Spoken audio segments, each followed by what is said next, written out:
Hello defence listeners, स्वागत है आप सबका एक और नए डिफेंस वीडियो में, जिसमें हम बात करने वाले हैं चाइनीज़ J20 के प्रोडक्शन रेट को लेकर और इंडिया के लिए ये कितना बड़ा अलार्मिंग सिचुएशन है तो उसके बारे में।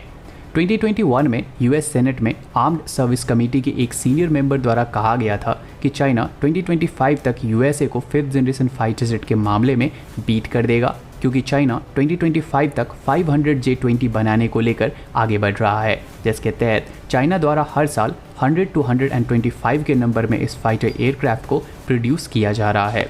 वहीं अगर यूएसए की बात करें तो F-22 रैप्टर और F-35 को मिलाकर USA total 490 5th generation fighter jet को ऑपरेट करता है, जिनमें से 185 F-22 रैप्टर हैं, वहीं 305 F-35 फाइटर जेट है। और इस काउंटिंग नंबर में दोनों ही कंट्री के नेवी एंड मरीन कॉर्प्स के पास मौजूद 5th जनरेशन के फाइटर जेट को एक्सक्लूड करके रखा गया है। वहीं अगर भारत की बात करें तो भारत आने वाले टाइम में 150 to 200 के नंबर में 5th जनरेशन फाइटर जेट एमका को और एमका मार्क 2 को एक्वायर कर सकती है, लेकिन ये फ्यूचर की बात है। इस वक्त अगर एमका के डेवलपमेंट की बात करें तो इस वक्त एमका को CCS की फंडिंग मिलनी बाकी है, जिसका फाइल PMO के पास 2022 से रखा हुआ है और फंडिंग नहीं की गई है।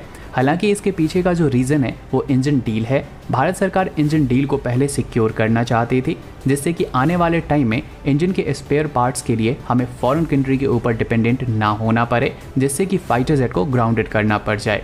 लेकिन अब क्योंकि इंजन डील को लेकर MOU साइन हो चुका है, तो जल्द से जल्द एमका को लेकर CCS का अप्रूवल मिल जाना चाहिए, क्योंकि चाइना 2025 तक हमारे ऊपर काफ़ी ज़्यादा एज हासिल कर लेगा। साथ ही क्वांटिटी क्वालिटी को हमेशा न्यूट्रलाइज कर देगी। बहुत सारे आर्गुमेंट्स ऐसे हैं जहां पर चाइनीज़ J20 को लेकर ये कहा गया है कि ये स्टेल्दी फाइटर जेट नहीं है, बल्कि सेमी स्टेल्थ फाइटर जेट है, और इसके पीछे बहुत सारे पॉइंट्स भी गिनाए गए हैं। और अगर इस आर्गुमेंट को लेकर भी चलें तो भी 500 फाइटर जेट का नंबर अपने आप में बहुत बड़ा है और ये क्वालिटी को मिटिगेट कर देती है, जबकि हमारे पास मॉडर्न फाइटर जेट के रूप में सिर्फ 36 राफाल हैं। और ये बात भी सही है कि चाइना पूरे 500 फाइटर जेट को LAC के ऊपर लाकर डिप्लॉय नहीं कर पाएगा, लेकिन अगर इंडिया चाइना को कंपेयर किया जाएगा तो ये 500 काउंट होंगे और 500 वर्सेस 36 कहीं से भी सेंस नहीं बनाता है। जहाँ तक बात है प्रोडक्शन रेट की, तो प्रोडक्शन रेट फाइटर जेट के कॉस्ट के ऊपर डिपेंड करती है। अगर एयरफोर्स को इमीडिएट बेसिस के ऊपर पर ईयर 100 फाइटर जेट चाहिए होगा तो इसके प्रोडक्शन का कॉस्ट फाइटर जेट के पर यूनिट कॉस्ट के ऊपर सीधे सीधे ऐड हो जाएगा, और चाइना ये करने में इस वक्त सक्षम है, जहाँ पर वो अपने फाइटर जेट का कॉस्ट ऊपर लेके जा सकता है, जिससे प्रोडक्शन रेट ऑटोमेटिक बढ़ जाती है।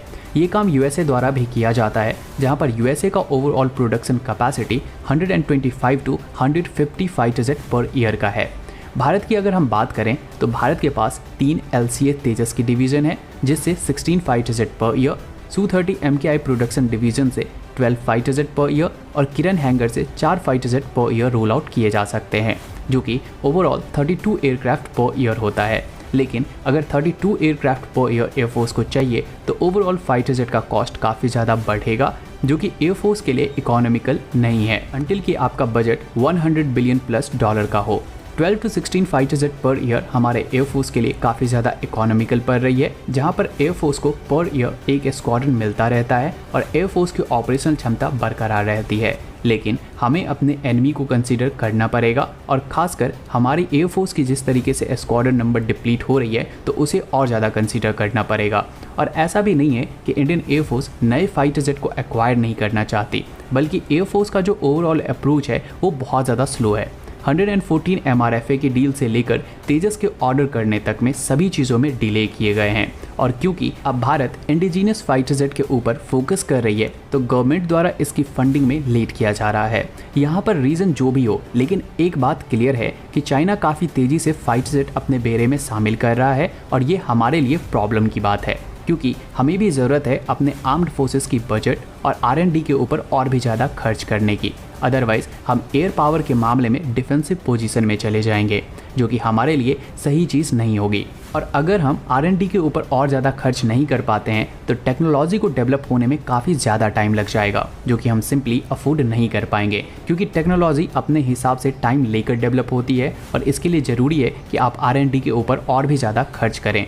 तो होप कि फंडिंग को बढ़ाया जाएगा, जिससे सारी चीज़ें ज़्यादा फास्ट तरीके से मूव कर पाएंगी, क्योंकि हमें 100 फाइटर जेट पर ईयर की ज़रूरत नहीं है, बल्कि फाइटर जेट जो भी प्रोग्राम है उसको बस टाइम पर ही लाने की ज़रूरत है। इसी से हम चाइना को ईजिली काउंटर कर पाएंगे।